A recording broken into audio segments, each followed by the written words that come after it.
Catawba River, there are 3 lakes with coal ash pond discharges: Lake Norman, Mountain Island Lake, and Lake Wiley. In North Carolina, I believe, you'll have to fact check me on this, there are 17 ash ponds total. Some of those other ash ponds discharge into lakes, but some of them discharge into rivers. Oh.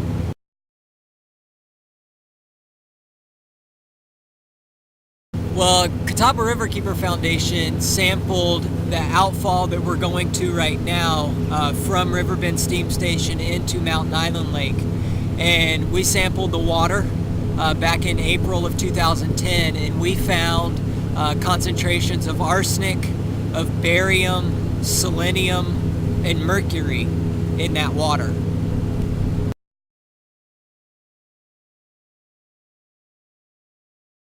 I wish I could give you a direct answer.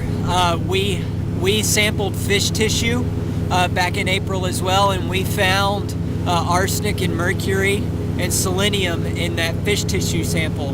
But I believe that your sampling is going to give us an even better indication of the impacts of this coal ash waste and of the water effluent, the impacts to wildlife.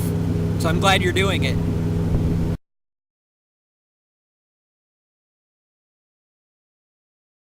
I've never worked with Daphnia directly. I know how they're used in water quality testing, specifically with toxicity, but I've never used them primarily, no.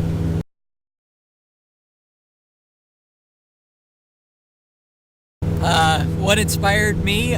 Protecting public health in this river, the Catawba River, in our public drinking water supply directly. The coal ash spill in Tennessee of December 2008, the nightmare before Christmas, really kind of put this as a national issue of making sure we were protecting our rivers and people's drinking water and wildlife throughout our country from the heavy metal laden waste of coal ash. Really propelled this to the forefront. But directly here, the Catawba River provides drinking water to nearly 2 million people, and having this heavy metal laden water discharged directly to what we call our drinking water supply really is just absurd. It's ridiculous. And as the Catawba Riverkeeper, I think it's a salient point that's brought to the public's attention and made a primary issue.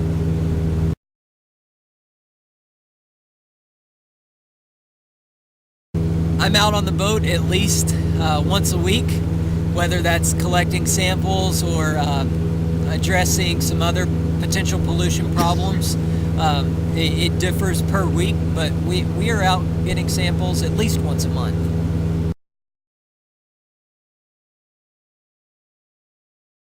Oh, I've not done a calculation to know how many chemicals are pumped per year, but there is, EPA does a toxic release inventory, a TRI, that polluters have to submit annually.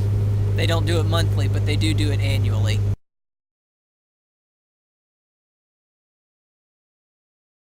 No, Duke isn't the only producer in our area. Just east of our region, we have Progress Energy, that is another utility that uses coal to make energy. South of here, South Carolina Electric and Gas, SCE&G, also uses coal to make electricity, and they make coal ash too.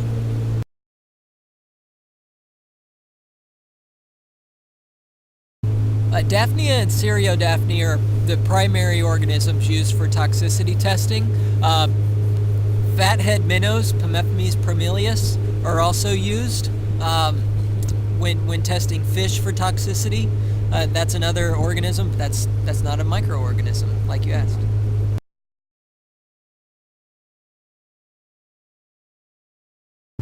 I think the way that the fact that you're using Daphnia is supportive of how most toxicity tests are done, so I'm glad you've chosen what you have.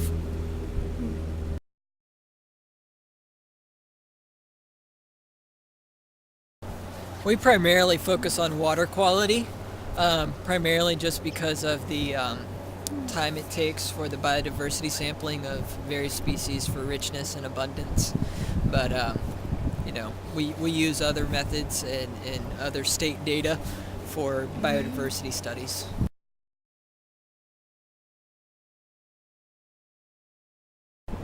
I think when I started working on this, we were actually in drought, and now that we're not in drought anymore, our water quality has increased.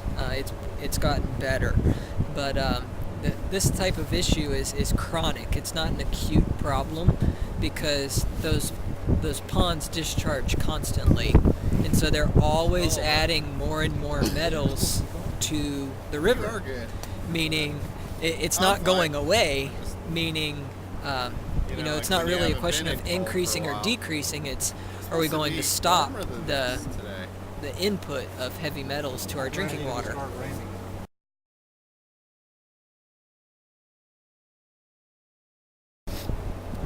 Decent, but needs improvement.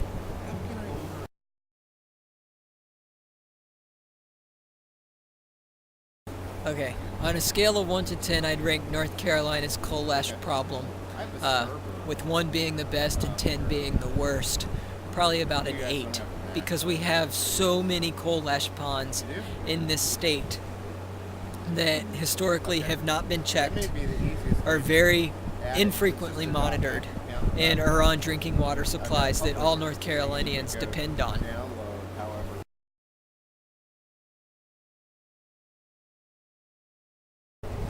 I think the more information we have, and the better we can disperse that information and educate other North Carolinians about our water quality. That's the best thing we can do right now to improve our water quality. And also removing the need for electricity as much as we use, and for roads and parking lots, and just how much energy we use for everything. Transportation, powering our houses, powering our air conditioners in the summer and heaters in the winter. That's what we can do right now to best protect water quality.